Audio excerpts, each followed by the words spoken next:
Shalom amigos, ¿qué tal? Bienvenidos una vez más a su programa, Un Café con Moro Yosef. El programa llega a ustedes de parte del Ministerio Jaim, el Ministerio del Árbol de la Vida, el Camino del Nazareno, el árbol en el que fuimos injertados. Bendito sea el Eterno por darnos la oportunidad de una vez más estar con ustedes, como de costumbre, todos los viernes a las 3 de la tarde, hora de Puerto Rico, en una transmisión en vivo para esas personas que fielmente nos sintonizan todos los viernes a las 3 de la tarde, hora de Puerto Rico. En diferentes partes del mundo obviamente hay diferentes horarios, así que les saludamos a todos ustedes y le agradecemos su continuo apoyo a nuestro ministerio en oración y acompañándonos en esta labor.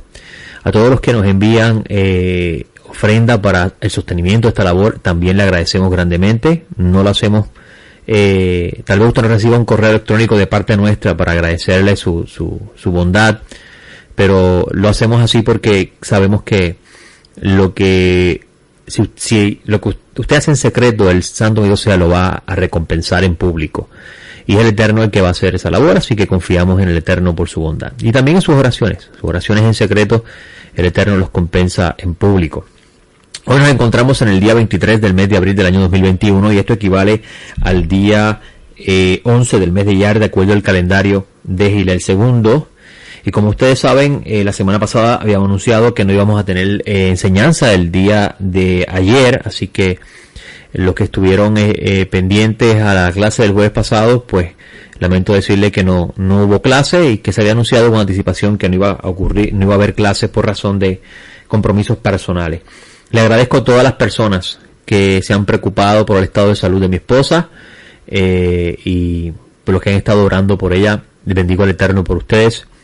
La tenemos actualmente en casa, está con nosotros, todavía el proceso no se ha completado, regresamos nuevamente en mayo 3 a la sala de cirugía para poder completar la operación, y confiamos en el Eterno de que todo va a salir bien y que el Santo Bendito sea estará dando sabiduría y entendimiento a esos doctores para que puedan efectuar la labor correctamente y su voluntad se hará, sea a favor nuestra o no. Confiamos que el Eterno es justo en todo lo que hace y nosotros solamente nos queda confiar en Él. Ese es el ejercicio de la emuná. Luego de esta breve introducción, entonces podemos comenzar un poco con el programa, pero primero tenemos que hacer una serie de anuncios, y el número uno es que esta semana estudiamos la porción de la Torá doble, una porción doble que se titula Aharimot y Kedoshim. Aharimot se encuentra en el capítulo 16, versículo 1 del libro Levíticos y termina en el 18:30.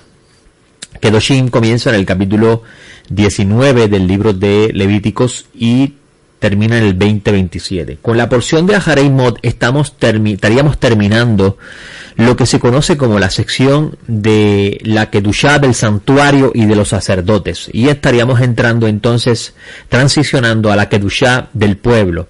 Es interesante porque la porción que comienza esta semana después del ritual de Yom Kippur es la porción Kedoshim, donde Hashem habla de cómo el pueblo debe ser santo como Él es santo.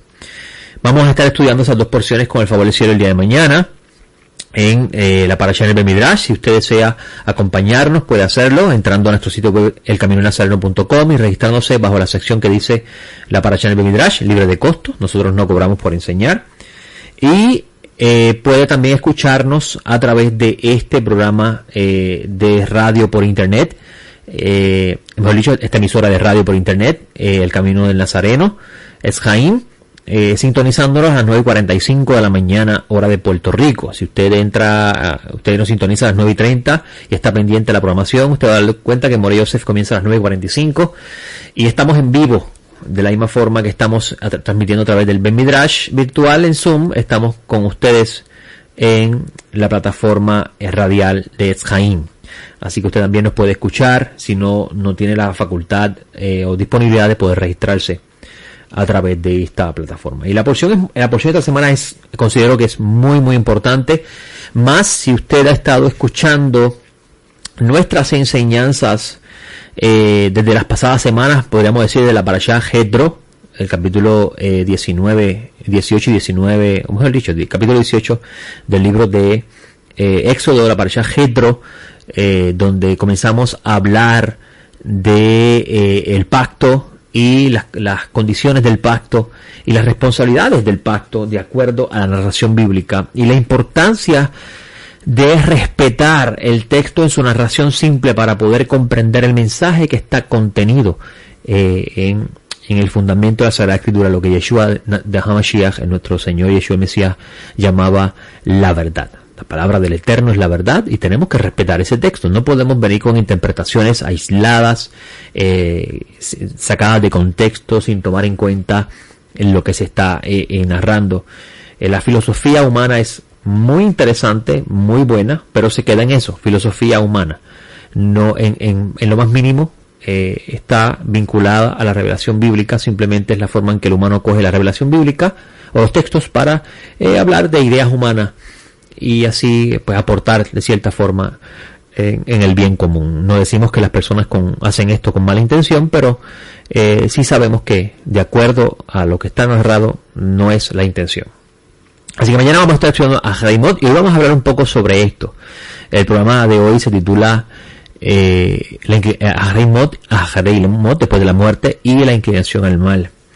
¿Y por qué vamos a hablar de eso en el programa de hoy? Pues obviamente el tema central de Yom Kippur es el día de expiación. El tema central del libro de Levíticos, para que tenga una idea, la sección del día de la expiación está en el centro de el libro de Levíticos y es el punto culminante de toda la narración bíblica y es importantísimo tener eso en cuenta. Y el Eterno dio este estatuto a Moisés para que se lo diera a Aarón, con el fin de que Aarón pudiese hacer expiación una vez al año por los hijos de Israel. Y esta expiación, con lo que hace Aarón, el pueblo quedaría limpio y estaría limpio también el santuario. Quien hacía este ritual era el sacerdote. No existe ningún medio dado en las Escrituras para conseguir expiación en el día de Yom Kippur que no sea a través del ritual del sacerdote. Así que cualquier idea de hombres que venga a decirle a usted que en Yom Kippur usted puede conseguir expiación si hace estas cosas, por ejemplo, ayunos prolongados, oraciones prolongadas, afligir su cuerpo y su alma para que Hashem le otorgue el perdón, pues esa persona está creando un concepto que es extraño a lo que recibieron los israelitas, específicamente lo que recibió Moisés de parte del Eterno. El ritual que hacía el sacerdote era el ritual que el Eterno daba por aceptado para limpiar el santuario y limpiar el pueblo de las transgresiones cometidas durante el año, para que la relación entre la deidad y el pueblo se preservase, es decir, para que el Eterno continuase viviendo en la casa. Recuerde que si usted tiene en cuenta que la narración a partir del libro de la sección Jedro, capítulo 18 de Éxodo, a partir de ahí, si usted tiene en cuenta que la intención del pacto es Hashem hacer morada con el pueblo, pues entonces el tema de Yom Kippur no va a ser un tema aislado a esa narración, sino que va a pertenecer al propósito de la narración. Yom Kippur era el día donde el Eterno le otorgaba permiso al sacerdote a entrar al recinto más sagrado del santuario, lo que usted conoce como el Santo Santísimo o el lugar santísimo, que en hebreo se conoce como el Kodesh Kodashim, el Santo de los Santos, y allí él iba a ofrecer lo que el ritual dice que tenía que presentar para con esto purificar el santuario, limpiar el santuario y a la misma vez limpiar al pueblo, para que el Espíritu del Eterno que moraba en el lugar santísimo de la casa no rechazara al pueblo y quedara desolada la casa. Por tanto, se exigía un nivel de pureza y kedushá en el pacto de Sinaí tan alto que el Eterno estableció este ritual de Yom Kippur como parte de ese sistema del pacto de Sinaí para preservar la relación entre el pueblo y Dios. Era un día donde el pueblo se humillaba como parte de participar en lo que hacía el sumo sacerdote, pero si el sumo sacerdote no hace su parte, no era aceptado el ritual, así que no es el pueblo el que hace el ritual, sino es el sumo sacerdote. Y él iba a hacer esta acción una vez al año. Ahora, para poder entender la dinámica de lo que se está hablando aquí en Yom Kippur, es necesario regresar al principio de la escritura, porque en los primeros capítulos de la Torá, el libro escrito por Moisés, los primeros capítulos del libro de Génesis nos van a arrojar puntos importantes para entender lo que luego se va a estar otorgando en la narración bíblica. Y la escritura fue escrita en forma de una historia, porque a través de esa historia se va a perpetuar en la memoria de los que están escuchando la narración los eventos pasados y la razón por la cual esos eventos pasados fueron escritos. Se entendía que el Creador, bendito sea, había otorgado esas instrucciones para como parte de ese acuerdo que usted conoce como un pacto, ese acuerdo contractual entre el patrón y el servidor, o el caudillo y se me falta la palabra ahora, el vasallo y el caudillo, ¿ok? El caudillo sería el santo bendito sea, y el vasallo sería el pueblo de Israel, ¿ok? En este acuerdo. Ahora, para poder entender un poco sobre esto, tenemos que ir a un texto bien misterioso en el libro de Génesis, que amplía un poco más lo que sucede en el capítulo 3 de Génesis. La escritura presenta dos narraciones que nos ayuda a entender por qué el mundo está en el estado que se encuentra, y a la misma vez entendiendo por qué el mundo, y cuando digo el mundo me refiero a la creación y el creado, el humano, por qué el mundo se encuentra en el estado que se encuentra, y a la misma vez por qué es necesario una esfera de Kedushá demandada por el Eterno, un estado de santidad, un estado de pureza demandado por el Eterno, con todos esos rituales que Él ordena para esos fines. Cuando usted entiende el principio, va a entender el por qué las cosas que están siendo escritas están incluidas dentro del texto. Así que tenemos que ir un momento a Génesis, y en el capítulo 3 de Génesis se nos narra el momento en que el humano, Adán, escucha la voz de la desobediencia, que en el texto bíblico está representado por una serpiente. Y esa voz de desobediencia, luego, más adelante, específicamente en la época del Segundo Templo, se va a presentar como una figura angelical que tiene en sus manos la autoridad sobre el mundo de maldad. Y esa figura, que también aparece en el libro de Job,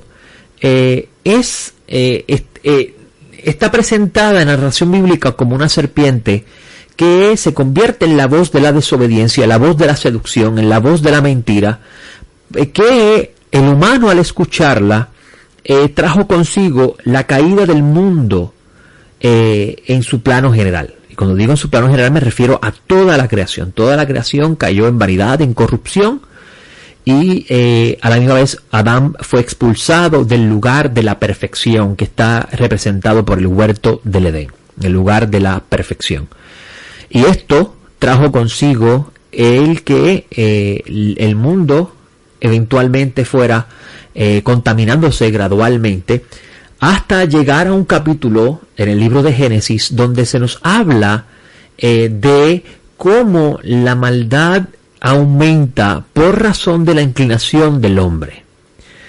Es un texto bien misterioso, y en la época de su tiempo se abunda sobre él, específicamente en el libro de Enoc. En los primeros capítulos se habla de cómo los ángeles, que eran guardianes de la tierra, y si usted tiene alguna duda de esa idea en el lenguaje bíblico, yo le invito a leer el libro de Daniel, donde usted va a encontrar, con respecto a la narración de Nabucodonosor, que habla de la grandeza de Babilonia, como un guardián de los cielos dice que él ha sido sentenciado a vivir como los animales por 7 tiempos. Y si usted busca el texto ese texto en hebreo, va a encontrar que habla de los guardianes, o en arameo habla de los guardianes del cielo. Y en el mundo antiguo se entendía que la tierra tenía un Dios altísimo, que en la Biblia se va a conocer como Yud Hei Vav Hei, a quien bendito sea, algunos pronuncian Yahweh, otros pronuncian Jehová, otros Yahvé, y pues obviamente la pronunciación más errada es Jehová. No decimos con esto que Yahweh o Yahvé o Jehová sea errado. Existe una gran posibilidad que cualquiera de los tres sea el nombre correcto. En esa parte nosotros no entramos. Si usted se siente a gusto con decir Yahweh, porque usted está identificando al Creador con ese nombre, según usted ha entendido que es la pronunciación, respetamos su decisión. Si usted quiere pronunciar Yahvé, respetamos su decisión. Y si usted quiere pronunciar Jehová, respetamos su decisión. ¿Por qué? Porque si usted está haciéndolo con la intención de invocar al Dios Altísimo, pues entonces su pronunciación va a ser aceptada por el Santo, bendito sea. Y eso yo hablé sobre eso hace un tiempo atrás. Pero regresando aquí a lo que estábamos hablando, antes de ese, la literatura bíblica, cuando digo la Biblia me refiero al Tanaj específicamente, y pues luego hablaré de los escritos nazarenos, pero tenemos que entender primero el Tanaj para luego entender el mundo del Segundo Templo y la época del Segundo y los escritos nazarenos.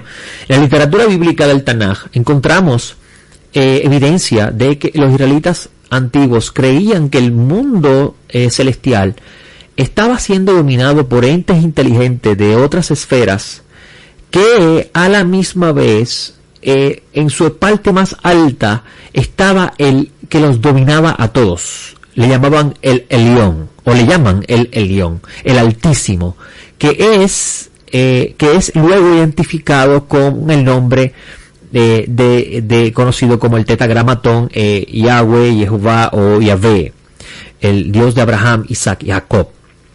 Pero la Escritura no niega en lo más mínimo que existiesen otras fuerzas espirituales dentro. Cuando digo espirituales, son invisibles, que no son de carne y hueso como nosotros, fuerzas trascendentales, seres trascendentales que tenían dominio sobre ciertas esferas del mundo creado en lo que respecta a lo celestial y a lo terrenal, ¿ok?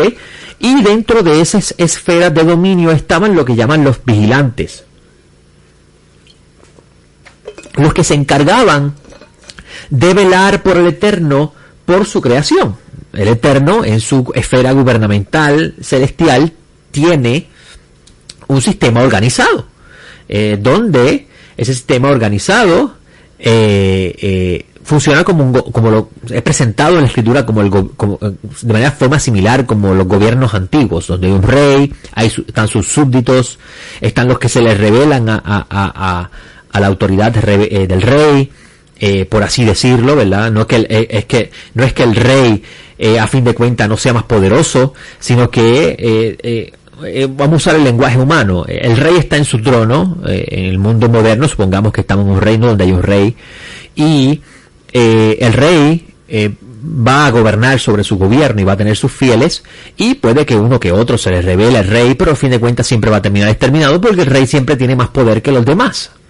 Y así podemos entender esa como cosmovisión israelita antigua, donde se presenta esta figura de la serpiente como un rebelde, pero no un rebelde como nosotros lo pensamos, porque a fin de cuentas es imposible que un ser sea de carne y hueso o sea espiritual, se le pueda revelar a Dios y vivir para siempre. Imposible. La Escritura nos muestra que el humano es exterminado y por su rebelión, y por tanto, si es así con respecto a los mortales, cuanto más a los celestiales. Así que hay que ser muy cuidadoso con eso. Pero obviamente hay muchas fábulas con respecto a tratar de explicar el origen del Satán o del ángel que luego se llama Lucifer, que no es el nombre de él, es un invento del latín. Nos tratan de explicar que la caída del Satán ocurrió de una forma bien interesante, y es que él quería que todo el mundo lo adorara a él, quería recibir toda la adoración, y todas esas fábulas que nos inventamos para tratar de explicar el origen del mal. Y obviamente la Escritura no nos explica el origen del mal, eso está lejos de nosotros comprendernos lo que respecta a las esferas celestiales, pero sí nos explica cómo el humano es impulsado a hacer el mal, y él es el causante del mal a fin de cuentas. Y esa es la parte más interesante, porque la Escritura habla de lo celestial, pero habla de cómo lo celestial influencia sobre lo terrenal, y la decisión del humano es lo que hace que eventualmente el mal se manifieste de la forma en que nosotros lo percibimos hoy en día. Por ejemplo, vamos a usar un ejemplo sencillo. Si usted analiza el capítulo 3 de Génesis, usted va a encontrar, se va a percatar que de ninguna manera el Satán obligó a Eva a comer del fruto prohibido. De ninguna manera el Satán, la serpiente antigua, el engañador, obligó al humano. No lo puede obligar. No tiene permiso para hacer eso. ¿Ok? Eso es importante tener en cuenta. Simplemente, sin embargo, sí puede intentar seducir para que el humano cometa una transgresión. Y la transgresión del humano es lo que abre la puerta a una cadena de eventos que se manifiestan en lo físico y en lo celestial para efectos de narración bíblica. Lo físico, porque obviamente es el mundo donde el efecto de lo celestial se manifiesta, y en lo espiritual, porque entonces ocurre un rechazo de lo sagrado, de lo santo, a lo profano, ¿ok? Así que hay que tener eso en cuenta cuando lees los primeros capítulos de Escritura y analizas lo que se está narrando, y tratas de entenderlo de la forma en que sus autores los están presentando según el Eterno lo revela para su audiencia, y hay que respetar el texto como se es narrado. Y el capítulo 3 habla sobre eso, y ahí es donde les explico que es imposible que un ente espiritual, según nos narra la Escritura, obligue al humano a tomar una decisión. Es el humano el que toma la decisión por voluntad propia. Ahí vemos cómo estos entes espirituales también tienen sus límites. Ahora, sí existe literatura judía de la época del Segundo Templo y un poquito después de la destrucción del Templo, donde habla de cómo entes espirituales llamados ángeles, una forma general de hablarlo, tomaron la decisión voluntariamente de convertirse en los guías de las acciones prohibidas por Dios. Y eso es sumamente interesante. ¿Por qué? Porque la Escritura entonces nos está presentando un área de estudio que deberíamos, ¿verdad?, con mucho cuidado estudiar, no sea que vayamos a pensar de que la Escritura nos dice que ellos son así por naturaleza y que siempre serán así y son los rebeldes, sino que la Escritura nos va a enseñar cómo ellos también fueron castigados por el Eterno por haber desobedecido a la autoridad divina, y eso es sumamente importante tenerlo en cuenta.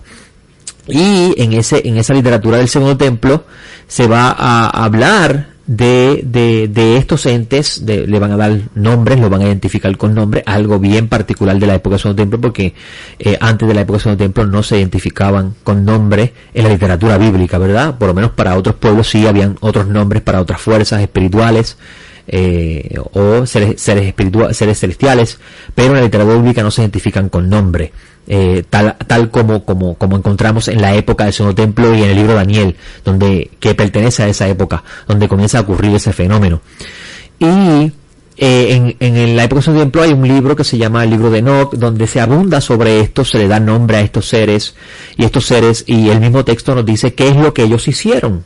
Ellos hicieron un voto, y ese voto significa que llegaron a un acuerdo de lo que se habían propuesto hacer, lo iban a hacer. Eso es lo que significa, trata de narrar el texto. Y dice el texto que ellos se materializaron, es decir, se hicieron entes físicos aquí en la tierra. La Escritura dice que eso es posible. Vamos a ver en el libro de Génesis cómo 3 visitantes que eran entes espirituales visitaron a Abraham, donde entre uno de ellos estaba el Malaj del Eterno, el ángel del Eterno, donde el mensajero a través de quien el Espíritu de Dios se encarna. Y vamos a ver que el texto dice que ellos comenzaron a practicar impureza, es decir, tomaron mujeres y tuvieron relaciones con ellas. Obviamente, cuando decimos impureza, recuerde que estamos hablando de unos entes espirituales que pertenecen a la esfera de lo sagrado, y los mortales son vistos como entes impuros, de acuerdo a la narración bíblica. Por eso es que el Eterno exige dentro de los rituales una purificación para que el humano pueda tocar lo trascendental, es decir, relacionarse con lo trascendental en el estado de impureza inmortal que posee, ¿ok? Y dice la Escritura que a la misma vez estos entes espirituales les revelaron al humano la maldad que el humano posee hoy. Es decir, las acciones de maldad que el humano tiene sobre sí son revelación celestial. Incluso vamos a encontrar que dice, por ejemplo, que le enseñaron, por ejemplo, Azazel le enseñó a las personas el arte de hacer espadas y cuchillos y escudos y armadura, dando a entender que Azazel es el que enseñó el arte de la guerra, por así decirlo. También le enseñó a hacer brazaletes, decoraciones, pintura a los ojos para la mujer, antimonios, ornamentos para poner crear belleza, que es sinónimo de seducción a la mujer. También vas a encontrar con respecto a la alquimia, que es la manipulación de la materia, el estar creando colores. Hay otros entes que enseñaron, por ejemplo, lo que es el encantamiento, el corte de raíces para hacer remedios, la astrología, las señales, la lectura de los astros y el curso de la luna como un engaño del humano. Obviamente este último versículo es de cierta forma una crítica para los que observaban el calendario lunar en la época del Segundo Templo. Lo interesante del texto, y no voy a abundar mucho sobre él, lo interesante del texto es que el autor de ese libro, que no es Enoc, está tratando de presentar el conocimiento de su tiempo como que él miraba como un mal, algo que venía por revelación celestial, y que comenzó con el traspaso de los límites que se le había dado a ellos al tener contacto con mujeres. Y ese texto, obviamente ese texto abundado por el autor, tiene su origen en Génesis capítulo 6, y ahí vamos a llegar a donde quiero llegar, ¿verdad? Donde se habla de cómo los humanos comenzaron a multiplicarse, tuvieron hijas, y los Bene Elohim, los seres celestiales, vieron que ellas eran hermosas, tomaron para ellas de las que existían, y entonces en la narración brinca un versículo donde dice: mi espíritu no va a contender para siempre con el hombre, porque ciertamente él es carne. Y aparentemente que al texto parece decir que hay un vacío entre ese primer versículo y el segundo versículo. Hay un vacío que no se llena, no está presentado por Moisés, pero el autor de Enoc lo va a llenar. ¿Por qué? Porque él va a exponer todo lo que los humanos aprendieron de parte de estos entes celestiales, que es lo que dice el Eterno que habría sentencia como consecuencia de eso hacia esa creación. ¿Okay? Donde dice no voy a contender con él realmente es un mortal que se inclina hacia la carne, sus días van a ser 120 años, y dice la Escritura que en ese momento esa mezcla impura entre lo celestial y lo terrenal trajo consigo que naciesen seres humanos que a la misma vez eran impuros y eran malvados. ¿Ok? Así que hay una enseñanza bien interesante aquí, cómo lo sagrado se mezcla con lo profano y engendra maldad. No se puede mezclar lo sagrado con lo profano, porque si se mezcla se engendra maldad. ¿Ok? Hay muchas ideas. Por eso yo les digo a ustedes que el análisis de los primeros capítulos de la Torá, del capítulo 1 hasta el capítulo 12, antes de la llegada específicamente antes de la narración de Abraham, si usted analiza detalle por detalle, usted se va a dar cuenta que todo lo que va a ocurrir a partir del 12 se va a construir basado en los primeros capítulos de la Torá. Y entonces vas a encontrar que en el versículo 4 dice: y el Eterno vio que era mucha la maldad de los seres humanos, Ha'adam. Interesante, no se enfocó en la maldad de los entes celestiales, se enfocó en la maldad de los entes terrenales. ¿Por qué se enfocó en la maldad de los entes terrenales? Bueno, si usted analiza si usted prestó atención a lo que estábamos hablando al principio, de cómo los entes celestiales pueden llegar hasta donde el humano le permita, es decir, que ellos no pueden obligar al humano a hacer lo que no puede hacer, lo que el humano no le permite hacer, pues usted va a entender lo que está narrándose aquí. Aquí obviamente Hashem va a juzgar de acuerdo a a Simón Kefa, el Eterno va a juzgar, el discípulo Simón Kefa, Pedro, va a hablar de cómo el Eterno juzgó a esos ángeles y los encerró en prisiones de oscuridad por haber traspasado los límites. Eso es lo que se enfoca Simón Kefa. Las consecuencias de haber traspasado los límites. ¿Ok? Simón Kefa dice, lo voy a buscar brevemente, dice, capítulo 2, versículo 4, dice: porque si Dios no perdonó a los ángeles que pecaron, sino que arrojándolos al tártaro los entregó a cadenas de oscuridad, reservados hasta el juicio. Y discúlpeme, no es Pedro el que lo dice, es creo que es Judas. Vamos a buscar el texto de Judas, me piden disculpa por eso, donde dice, vamos a ver si es verdad, Judas, Tadeo es el que escribe sobre esto, dice en el único capítulo de Judas, versículo 6, dice: y los ángeles que no guardaron su estado original, sino que abandonaron su propia morada, los ha mantenido bajo oscuridad en prisiones eternas hasta el juicio del gran día. ¿Ok? En ese versículo que acabo de leer, pues claramente Tadeo está hablando de cómo el pecado de ellos es haber abandonado el límite y haberle como consecuencia haber abandonado el límite, pues el humano, haber escuchado la voz de ellos. Y es interesante ver que en esta narración de Génesis no se habla de la culpa de los entes espirituales que traspasaron esos límites, sino se habla de la culpa de los hombres. Es decir, que el mal que hay en el mundo, la impureza que hay en el mundo, es a consecuencia de las acciones de los humanos y no de los entes espirituales. Eso es bien importante, ¿sabes por qué? Porque nos da nos arroja mucha luz con respecto a la enseñanza de los discípulos y a la Sagrada Escritura. Nosotros tenemos la tendencia a escuchar de parte de ciertos grupos, ¿verdad?, de la fe, donde se dice que el mal del mundo es culpa del diablo. El diablo es el que ha hecho que el mundo esté como está. Y eso, amigos, no es cierto. La Escritura no revela eso. La Escritura nos dice que el causante del mal en el mundo es el humano. Que ciertamente existen unos entes espirituales que colaboran con eso, bueno, es parte de la creación y son de los misterios del Eterno, pero está en nuestras manos decidir si escuchamos o no. Vemos el ejemplo de Rabbi Yeshua, nuestro Señor, donde él fue llevado al desierto por el Espíritu de Dios a ser probado, y vamos a ver que el Satán trató de seducirlo para que él abandonara la voluntad divina y hiciera la de él, y vamos a ver que Yeshua resistió y el Satán lo abandonó. Así que vemos claramente que él, con esa narración, que él no tiene autoridad para obligar al humano a hacer lo que hace. ¿Okay? Así que esa idea que usted escucha decir por ahí, yo la maté porque el diablo me obligó, no, es imposible. Tú tomaste la decisión de escuchar la voz, y esa es la voz del mal que dice la Escritura que vive dentro de nosotros. Los rabinos hablan mucho de la inclinación al bien y la inclinación al mal. Sin embargo, la Escritura se enfoca más en la inclinación al mal y no la inclinación al bien. Incluso se habla más de la inclinación al mal que de la inclinación al bien. Y la inclinación no es otra cosa que la intención del humano hacia todo lo que hace hacia el mal. Y vamos a ver que en este versículo del capítulo 6, versículo 4, dice: y el Eterno vio que era mucha la maldad de los humanos, Ha'adam, en la tierra. ¿Ves? Se enfocó en la tierra y no en el cielo.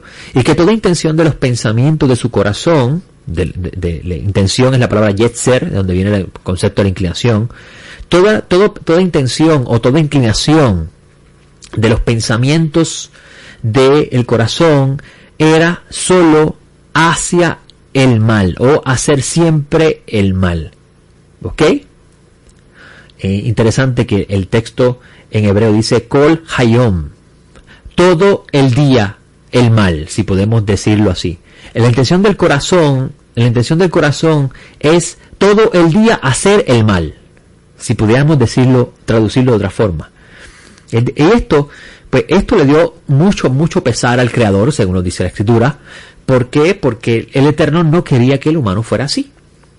Fue la decisión del humano por escuchar la voz que él le dijo que no escuchara al principio, la voz de la rebelión.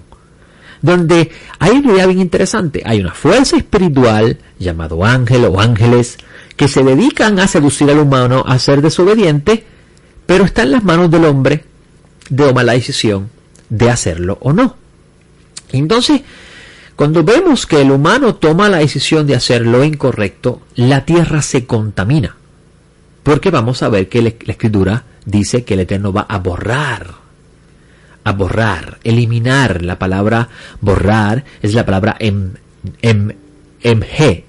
que significa borrar, destruir, en palabras simples, borrar de la tierra al humano y todo lo que creó, es decir, la creación de los animales, las aves, todo eso el Eterno lo va a borrar por causa de las acciones del humano, ¿ok?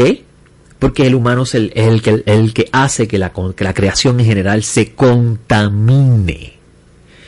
Y el gran diluvio se puede comprender como, de acuerdo a la narración bíblica, se puede comprender como la purificación de la tierra para comenzar de nuevo. ¿Ok? Donde Noah va a tomar la posición de Adán. ¿Ok? De multiplicarse, de llenar la tierra, bajo una serie de leyes que va con eso a preservar el perfecto funcionamiento de la creación. Interesante. Analizar el concepto de los preceptos. Muchas personas se enfocan mucho en no, hay que guardar mandamientos. Claro que hay que guardar mandamientos, pero usted piensa, como leí hace un tiempito en un libro, si Adán no pudo guardar uno solo, un no harás, ¿quién le dice a usted que usted puede guardar 613 donde 365 según los rabinos son no harás? ¿Quién dijo que podemos hacerlo? Y usted dirá, pero entonces ¿para qué Hashem dio la Torá? La Torá fue dada como un guía para mostrarnos la necesidad de la perfección. La necesidad de que la perfección se manifieste. La perfección sea hecha realidad. Y esa perfección es el Mesías. Ahora, obviamente ese no es el tema de hoy, así que no vamos a estar abundando sobre eso, pero vamos entonces a... Luego de entender el concepto de que es la acción del humano lo que hace que la tierra se corrompa y como consecuencia de eso la imperfección se manifiesta y la contaminación se hace presente en el mundo, pues es necesario purificar la tierra. Y vamos a ver entonces cómo en estos capítulos, analizando ese punto de vista, vamos a ver vamos a tener luz con respecto a Yom Kippur, el día de expiación. ¿Por qué? Porque vamos a encontrar que la Torá nos dice que luego que el pueblo de Israel, que el Dios que está en el monte alto de Sinaí, que no desciende a la tierra, es decir, que no toca suelo al nivel del humano, decide hacer su morada con el pueblo. Pero para poder hacer su morada con el pueblo hay unos estándares de perfección que él demanda para que la impureza no domine el espacio sagrado. Y por eso vas a encontrar que el santo bendito sea, antes de descender su presencia a la casa, le da unas instrucciones para Moisés para construir la casa y le da también una serie de leyes al pueblo para que el pueblo pueda observarlas, para que el Espíritu de Dios no lo rechace. Luego le da una serie de leyes de preservar la relación de la santidad y cubrir la imperfección. Porque eso es lo que hacen los sacrificios, era cubrir la imperfección. El humano es imperfecto, comete transgresión, impurifica la tierra. Yo quiero morar con el humano, por tanto voy a darle estas reglas para que en su imperfección pueda haber una relación. Pero, ¿qué sucede cuando el humano se acostumbra al sistema y piensa que puede transgredir y a la misma vez puede ofrecer una víctima para reparar, cubrir la imperfección y manipular a la deidad? ¿Qué es lo que sucede históricamente hablando con el pueblo de Israel? Donde el Eterno a través del profeta Isaías comienza a hablar de que él aborrece los sacrificios y las ofrendas. ¿Por qué? Porque el pueblo se había concentrado en encontrar en el remedio la solución perfecta para cada acción. Es como hablarlo en el lenguaje moderno. Yo cometo un pecado y pido perdón. Y mientras yo tenga en mi boca y en mi mente la palabra perdón, pues yo tengo siempre en mis manos la facilidad de hacer cualquier cosa mala y pedir perdón. Y si pido perdón, me perdonan, porque Dios es bueno, y sigo andando. Y entonces ya ese remedio se convierte en algo abusivo y no funciona. No funciona. ¿Ok? Ahora, luego de exponerle esto, entonces le va a hacer total sentido lo que vamos a ver en Yom Kippur. Este sistema que el Eterno va a entregar, que llamamos Yom Kippur, de acuerdo a lo que está, recuerden amigos, estamos respetando el texto. No estamos trayendo interpretación que sea aislado de lo que se está narrando. ¿Ok? Luego de entregar el Eterno este sistema, el Eterno le dice a Moisés que basado, que así lo entendemos por lo que se está siendo narrado, basado en la conducta, porque el israelita va a cometer transgresión, y la transgresión engendra impureza, y la impureza afecta la esfera de la santidad, de la kedushá, de la perfección. Como el israelita va a cometer transgresión, yo voy a otorgarles a ustedes un remedio temporero. Recuerden que esto no es para siempre, porque Hashem no hizo al principio el humano imperfecto, sino que lo hizo perfecto, y es la transgresión del humano, la rebelión del humano, lo que hace que la imperfección y la impureza se manifieste. El Santo bendito sea, le va a dar un remedio temporero en lo que viene lo perfecto, de otorgarle al pueblo de Israel la facultad de recibir limpieza por causa de sus acciones que van a afectar la relación entre la deidad y el pueblo. Y por eso es que el Eterno dice en ese capítulo 16 de Harimot, como el texto dice, vamos a buscarlo aquí, dice el versículo: y el novillo de la ofrenda por el pecado, versículo 27, y el macho cabrío de la ofrenda por el pecado, cuya sangre se haya introducido, dice el texto, para hacer expiación en el santuario, serán sacados fuera del campamento y quemados al fuego. Lo que quiero que presten atención es que dice hacer expiación por el santuario. Nosotros hemos escuchado que el día de Yom Kippur es el día del perdón. Si usted tiene la Torah Emet, como yo la tengo, pues tengo que decirle que en la Torah Emet le va a decir Yom Kippur el día del perdón. Yom Kippur no es el día del perdón. Yom Kippur es el día de cubrir, de limpiar las imperfecciones que son consecuencia directa de las acciones del pueblo. Y la Escritura nos dice que las acciones del pueblo impurifican el santuario, el lugar de la morada del Eterno, lo hacen impuro, y Hashem no habita en la impureza, y a la misma vez impurifica al pueblo como un ente general, como un ente unido en un solo cuerpo, donde cada acción de cada individuo afecta al cuerpo en general. Y el Eterno le dice a Aarón, a Moisés mejor dicho, que en ese día se va a hacer la expiación por el santuario y se va a hacer expiación por el pueblo, dice el versículo 30, porque en ese día será expiación por vosotros para limpiarlos, y quedaré limpio de todos vuestros pecados delante del Eterno.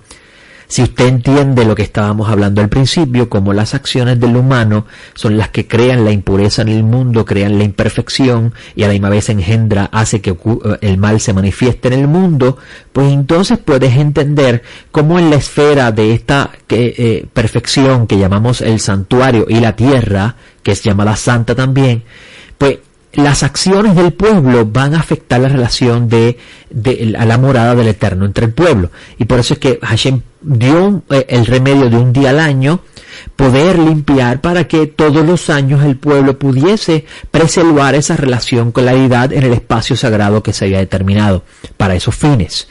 Y era el sacerdote el encargado de hacer esa función.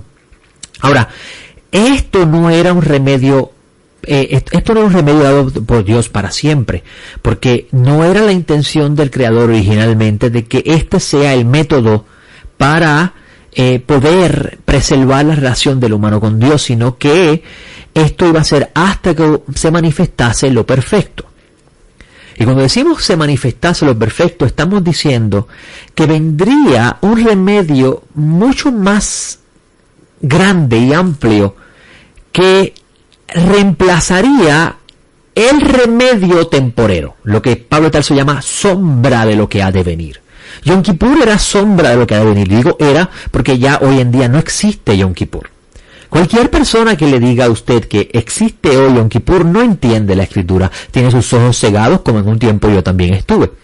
En el tiempo que estuve estudiando con los rabinos, yo entendía, de acuerdo a los rabinos, que Yom Kippur sigue vigente y que es el día del perdón, y consigo el perdón a través de oraciones extensas y largos ayunos. Así fue que lo enseñaron los discípulos de los fariseos, o lo enseñan.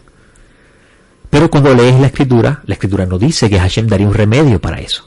Incluso el texto que se utiliza para eso es Oseas, capítulo 14, y lo dicen que fue Yohanan ben Zakkai el que dio esa máxima, o dijo que ese era el remedio nuevo, donde en Oseas, capítulo 14, dice lo siguiente, y vamos a buscarlo para leerlo con ustedes. Capítulo 14 dice: oh Israel, vuelve al Eterno tu Dios, pues has caído por tu iniquidad. Interesante, ¿no? ¿Quién cayó al principio? Adán. Así que vemos una relación. Procuraos palabras y volveos al Eterno, y decidle ¿a quién? Decidle al Eterno: quita toda iniquidad y acéptanos con benevolencia. ¿Por qué hay que decirle al Eterno eso? Porque el Eterno no puede aceptar en la esfera de lo sagrado lo impuro. Y dice el texto: y te ofreceremos los sacrificios de nuestros labios. Ese versículo, esa parte de ese versículo 2, y te ofreceremos los sacrificios de nuestros labios, fue utilizado por Yohanan ben Zakkai para explicarle a sus discípulos de que ahora la expiación se conseguiría por medio de la oración. Y luego los rabinos interpretan el capítulo 16, versículo 31, donde dice: humillar nuestras almas, pues hacer ayuno. Entonces es la oración y el ayuno lo que va a hacer ahora que nosotros consigamos expiación, de acuerdo a la interpretación de los discípulos de los fariseos.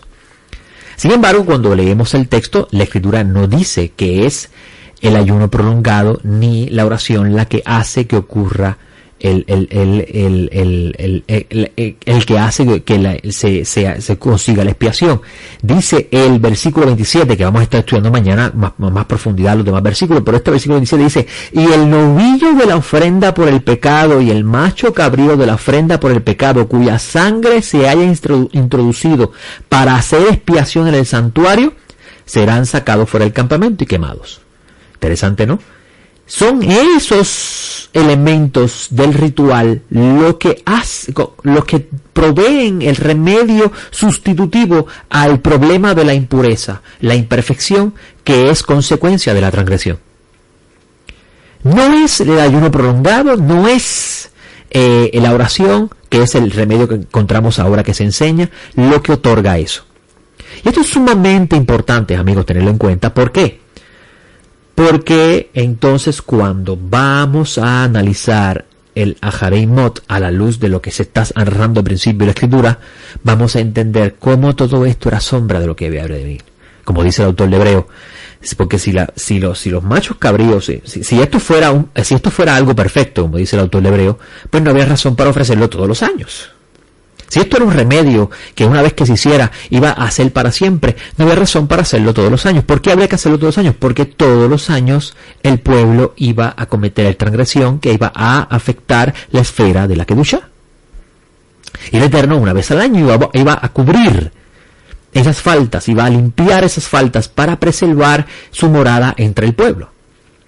Ahora, vamos a ver que los escritos nazarenos, que pertenece también a nuestra Biblia, nos hablan de cómo el Mesías Yeshua sería el remedio perfecto dado por el Eterno, para que por medio de él todos aquellos, sean judíos o gentiles, pudiesen disfrutar de una relación de santidad con el Creador para siempre, donde no habría necesidad alguna de un día al año de ofrecer una serie de víctimas para limpiar las impurezas del santuario, primero porque no hay santuario en la tierra, y el santuario celestial no se contamina, lo vuelvo a repetir, el santuario celestial no se contamina, y a la misma vez el humano en su imperfección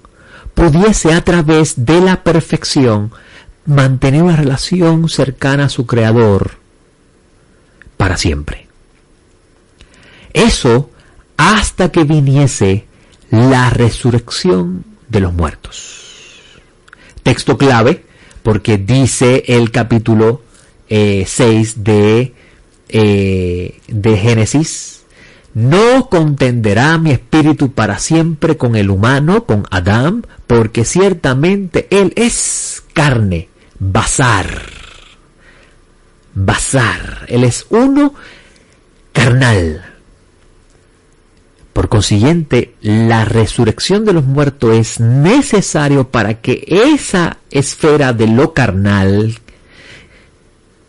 como Pablo de Tarso llama la inclinación de la carne, la concupiscencia de la carne, eso carnal sea destruido para siempre y lo perfecto se manifieste en la resurrección de los muertos con un cuerpo donde la imperfección y la impureza no existe, para que entonces vuelva otra vez aquel que descendió sobre el monte Sinaí, descienda al espacio, a la esfera terrenal en el que nosotros vivimos, y pudiese habitar en medio nuestro. Lo interesante de esto es que también la creación tiene que ser absolutamente restaurada para que toda la creación también pudiese disfrutar del fluir divino que emana de Dios. Y eso está representado en el capítulo 47 del libro de Ezequiel, las aguas vivas que descienden del santuario, donde dice que del umbral de la casa salen unas aguas, que donde quiera que esas aguas se riegan, ocurre sanidad, es decir, se restaura la impureza, se perfecciona lo imperfecto. Y eso, dice el libro de Revelaciones, que ocurriría al final de los 1000 años del reinado del Mesías, donde salen unas aguas, que está el río, el árbol de la vida, y esas aguas llegan hasta las naciones, y las naciones beben de esas aguas, y la creación completa también disfruta de esas aguas. Es decir, el fluir divino de la perfección se vuelve a ver en la creación como lo era al principio, como ese río que salía de Edén y se dividía en 4 brazos. No sé ustedes, amigos, pero cuando vemos lo que está en la Torá como enseña Shaul de Tarso, como una sombra de lo que habría de venir, vemos entonces y apreciamos entonces con mayor devoción y grandeza la obra de nuestro Señor Yeshua. ¿Por qué?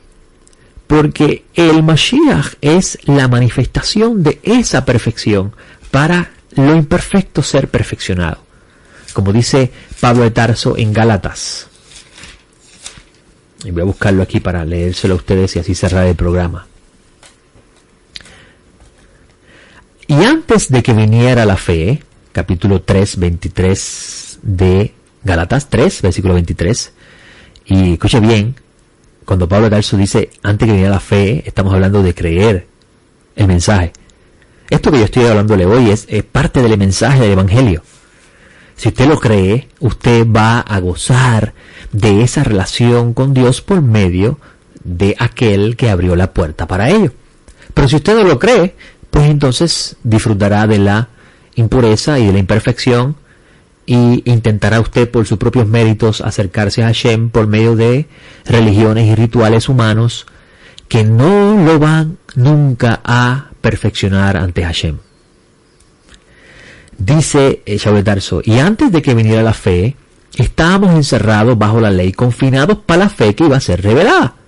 Así que la ley ha venido a ser nuestro tutor, nuestro pedagogo, uno que guía a un estudiante. Un pedagogo es uno que está guiando a un estudiante en ese camino hasta que alcance la capacidad de poder desenvolverse solo después de esa educación.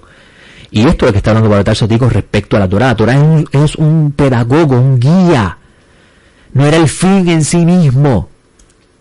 Así que la ley ha sido nuestro tutor hasta el Mesías, para que por medio de la fe fuéramos declarados justos.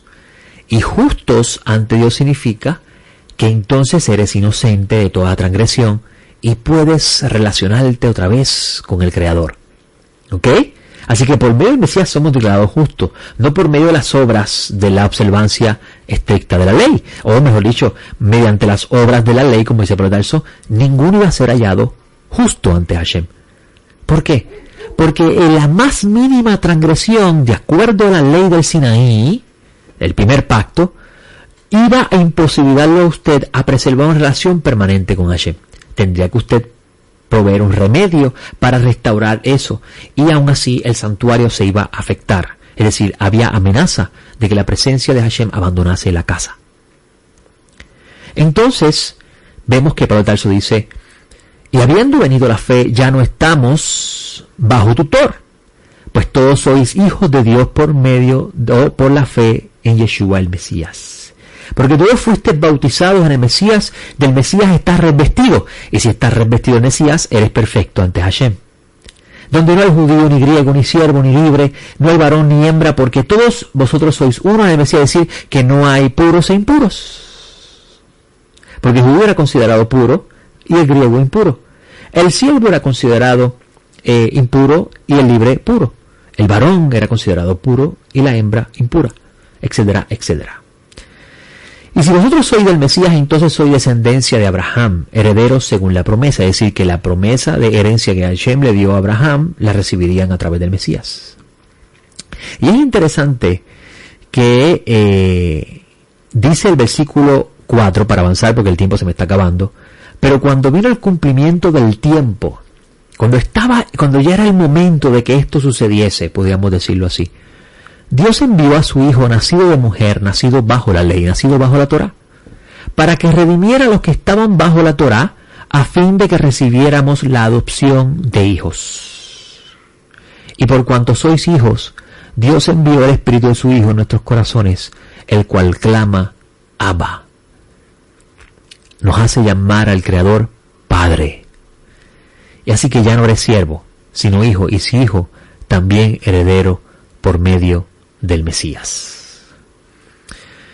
No tengo tiempo para más, pero mañana de seguro estaremos hablando más sobre este tema, leyendo el texto, analizándolo, comprendiendo cómo esto es sombra de lo que habría de venir, y ya al manifestarse lo que vino, esto se quedó en la nada, porque en el Mesías somos declarados perfectos y justos ante Dios.